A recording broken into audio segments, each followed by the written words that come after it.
Euzu billahi mineşşeytanirracim. Bismillahirrahmanirrahim. Elhamdülillahi rabbil alamin ve salatu vesselamu ala resulina Muhammedin ve ala alihi ve sahbihi ecmaîn. Amin.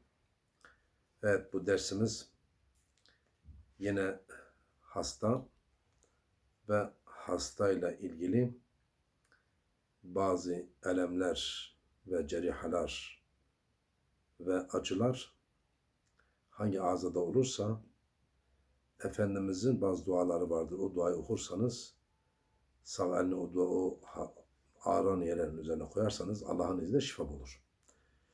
Dolayısıyla evet, Cenab-ı Hakk'ın ilmi ezeldeki takdir edilen kader değişmez. Ama dua kaderin seyrini değiştirir. Kader değişmez, kaderin seyri değişir. Nasıl? Mesela her şeye bir sebep lazımdır. Evet, yani bela musibet için de dua esastır. Dua her şeyin seyrini değiştirir. Bir olayın, bir hadisenin seyrini değiştirmenin en büyük niteliği nedir?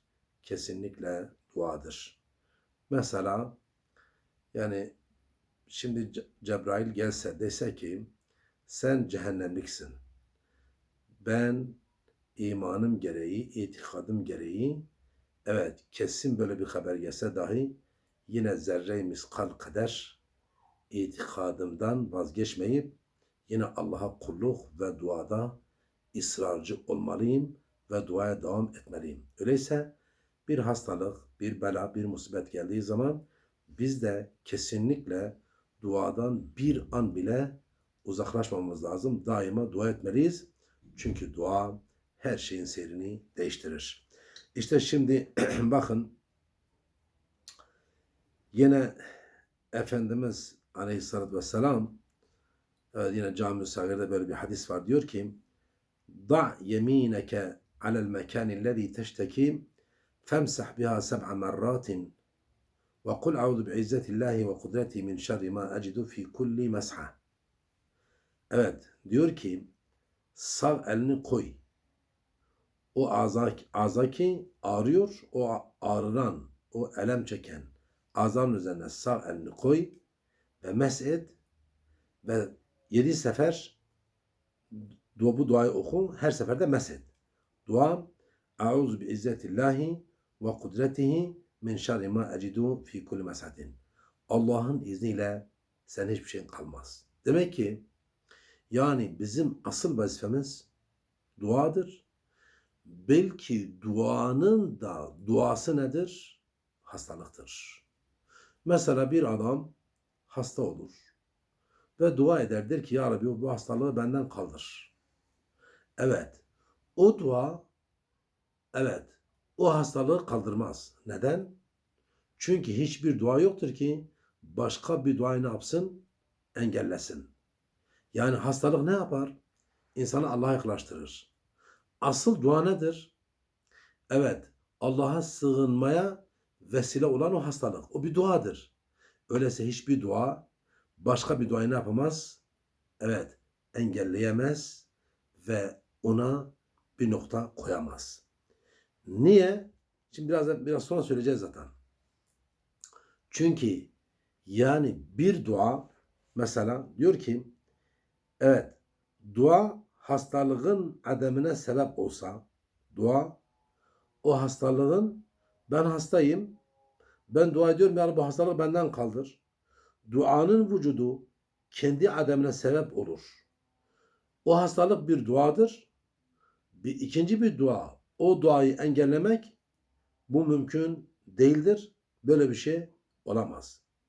Öyleyse hastalık o duanın vaktidir. O duanın vakti olan o hastalık o bir tane dua da ikinci bir dua o duayı ne yapamaz? Engelleyemez. Belki yani o dua yani nedir? O diğer duaya tam manasıyla daha çok hayırları, sevaplara vesile olmak niyetiyle vardır. Şimdi ona da geleceğiz. Yine hadisi kutsi'de Cenab-ı Hak Allah-u Teala men la yed'uni agdabu aleyhi. kim yani benim kulumsa, bana iman etmişse, eğer bana dua etmiyorsa, eğer bela musibetten, hastalıktan, değişik sıkıntılardan bana sığınmıyorsa ben ona gazap ederim. Öyleyse Allah'ın en sevdiği ve en hoşnut olduğu şey nedir? Daima dua, Allah'a sığınmak ve Allah'tan bütün istek ve arzularını ne yapmak? Evet, arz etmek. Ne diyor Cenab-ı Hak? Ud'uni estecib lekum. Rabbena teqabbel minna inneke entes semi'ul alim. Evet, isteyin, ben de cevap vereyim. Elbette her şeyi işiten, her şeyi bilen yalnız O'dur. Ondan başka hiçbir mahlukun her şeyini bilemez ve her şeyini işlemez. Yine başka bir hadiste لَنْ يَنْفَعَ حَذَرٌ مِنْ قَدَرٍ وَلَكِنَّ الدُّعَاءَ يَنْفَعُ مِمَّا نَزَلَ وَمِمَّا لَمْ يَنْزِلْ فَعَلَيْكُمْ بِالدُّعَاءِ عِبَادَ اللّٰهِ. Evet. Bak diyor ki لَنْ يَنْفَعَ حَذَرٌ مِنْ قَدَرٍ. Sakınmak, evet, kaderi değiştirmez. Kadere fayda vermez. Peki kaderine fayda verir? وَلَكِنَّ الدُّعَاء. Velakin bir müminin Allah'a sığınması ve dua etmesi, biz ne dedik? Hastalık adeta yani bütün duanın böyle halisen liveçillahi sebeptir. Öyleyse o hastalık büyük bir nedir bizim için? Bir hayırdır. O hayrı çok güzel kullanmak lazım. Evet. Velakin dua yenfa fayda verir mimma nezel. Evet. Bizim hakkımızda inen ve mimma lem yenzil bizim hakkımızda inmeyen. Bizim vazifemiz nedir? فَعَلَيْكُمْ بِالدُّعَاءِ ibadallah. Evet, ey Allah'ın kulları, sizin vazifeniz duadır. O olayın seyri değiştirmek kime aittir? Allah'a aittir. Mesela bir misal vereceğim. Sen bir yola gidiyorsun. O yolda normalde kaza yapman lazım. Ama yola çıkmadan önce sadaka veriyorsun. O sadaka bir duadır. O sadaka nasıl? O kazayı ne yapıyor? Def ediyor. Dua da evet ne yapıyor? Dua da adeta o kaderin seyrini ne yapıyor? Değiştiriyor. İlmi ezeldeki kader değil, belki ilmi mahfuzda, ilmi lehv ve ispatta ne yapıyor? O olayın, o hadisenin, o bela musibetin seyrini değiştirir.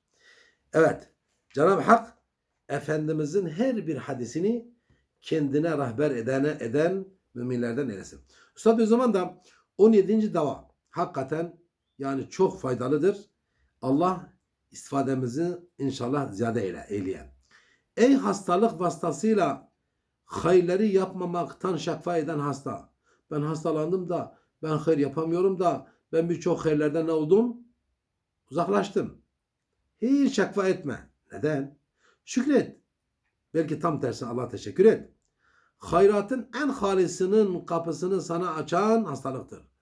Evet, bütün hayırların en halisini hastalık sana açmıştır. Hastalık o hayrın ta kendisidir ve bütün hayırların, halis hayırların kapısını hastalık sana açmıştır. Tam bir fırsat şimdi. Hastalık mütemadiyen hastaya ve lillah için hastaya bakıcılara sevap kazandırmakla beraber.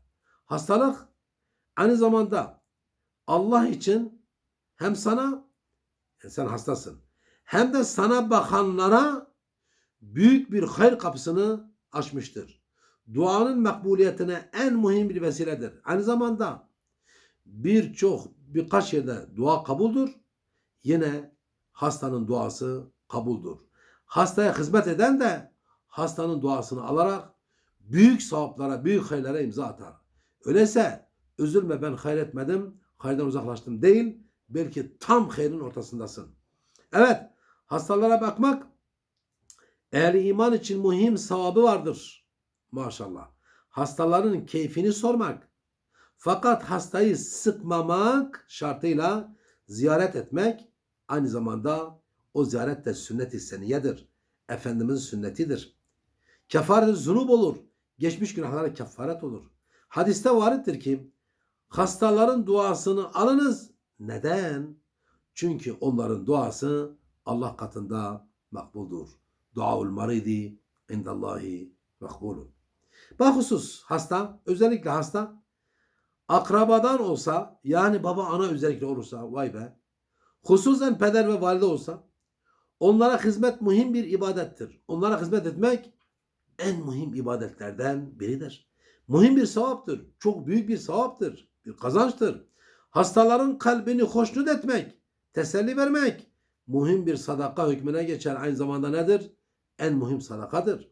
Bahtiyar odur ki, evet, en bahtiyar, yani en güvenilir ve en böyle Allah'ın hoşuna giden kul odur ki, o evlat ki, o çocuk ki peder ve validesinin, ana ve babasının hastalık zamanında onların seri teessür olan kalplerini memnun edip o hastalık anında ana babanı hoşnut etmek ve hayır dualarını almaktır. Subhanallah. Evet, hayat içtimaiyede en muhterem bir hakikat olan peder ve validenin şefkatlerine mukabil. Evet, hayat içtimaiyede yani en saygıdeğer kimdir? Elbette Allah ve Resulü'nden sonra insanın anası ve babasıdır. Ve onların şefkatlerini kendine celbetmek. Neyle? Hizmetle. Hastalıkları zamanında kemali hürmet ve şefkati ferzendane ile mukabele eden, yani o hastalıklarına karşı zerre-i miskal kadar üzülmek değil, belki sevinçle onlara mukabelede ve hizmette bulunmak, o iyi evladın vaziyetini ve insaniyetin ülviyetini gösteren ve o hizmet, o evladın ana babaya hizmeti insanlığın en kamil, evet, bir ahlakıdır. O vefadar levhaya karşı hatta melekler dahi maşallah, barekallah derler ve o salih evladın hizmeti ana babaya, o hizmeti alkışlarlar. Evet, hastalık zamanında hastalık elemini hiçe indirecek gayet hoş ve ferahlı etrafında tezahür eden şefkatlerden ve acımak ve merhametlerden gelen lezzetler vardır. Evet, aynı zamanda ana babaya hizmet, onları hoşnut etmek, onların şefkatini cezbetmek, o nedir? Aynı zamanda insan için ibadetin en zevkidir. Hiçbir ibadet o kadar zevkli değildir. Hastanın duasının makbuliyeti ehemmiyetli bir meseledir. Ben 30-40 seneden beri bendeki kulunç denilen bir hastalıktan şifa için Allah'a dua ederdim. Ben anladım ki hastalık dua için verilmiş, dua ile duayı, yani dua kendi kendini kaldırmadığından anladım ki duanın neticesi ukrevidir. Evet, bir kısım hastalık duanın sebebi vücudu iken bir kısım hastalık aynı zamanda duanın varlığına sebeptir. Dua hastalığın ademine sebep olsa, ya Rabbi hastalığı benden al, o hastalık da, o dua da eğer o hastalığı yok ediyorsa, duanın vücudu kendi ademine sebep olur. Bu da nedir? Muhaldir, mümkün değildir. Kendisi de bir nevi ibadettir o hastalık. Öyleyse başka bir duayla o duayı kaldırmak o mümkün değildir. Ve hastalık ile evet, aczini anlayıp dergah ilahiyeye Allah'ın kapısını çalmak ve iltica etmek ve sığınmak, onun için 30 senedir şifa duasını ettiğim halde duam zahiri kabul olmadığından, zahiren kabul olmadı. Duayı terk etmek kalbime gelmedi. Zira neden? Hastalık duanın vaktidir. Şifa duanın neticesi değil. Belki Cenab-ı Hakim-i Rahim şifa verse onun fazıl, ikram ve lütfudur. Hem dua istediğimiz tarzda kabul olmazsa makbul olmadı demeyin. Halık-ı Hakim daha iyi biliyor deyin. Menfaatimize hayli neyse Cenab-ı Hak onu versin. Geçenlerde, yani dün ben hocama sordum, üstadım, ya dedim ki babam çok hasta. Dedi ki Rahat suresini okuyun. Onun için hayat hayrıysa şifa yap. Onun için ahiret hayrıysa bir an evvel Cenab-ı Hak onu Resulullah'a komşu eylesin.